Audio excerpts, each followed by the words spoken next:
Les enfants de Dieu doivent partager la souffrance des uns et des autres. Paul a écrit depuis sa prison pour que l'Église se souvienne de mes chaînes. Colossiens 4, 18. Moi, Paul, je vous adresse ces salutations de ma propre main. Souvenez-vous de mes chaînes, que la grâce soit avec vous.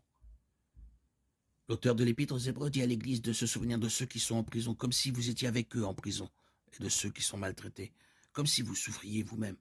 Hébreux 13, 3.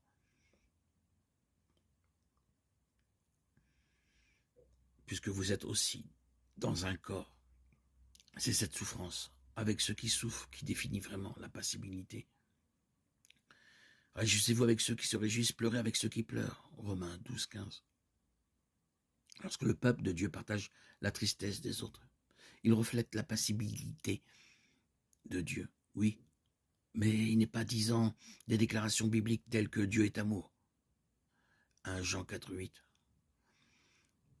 Dieu est passionné, il nous aime, il écoute nos cris d'aide. Psaume 69, 33. Il fait preuve de compassion et connaît nos souffrances de première main. Hébreux 2, 18. Ceux qui défendent la passibilité de Dieu soulignent que c'est la sympathie éternelle et divine de Dieu qui le conduit à s'impliquer dans sa création et à permettre volontairement que son cœur soit touché par la souffrance de son peuple.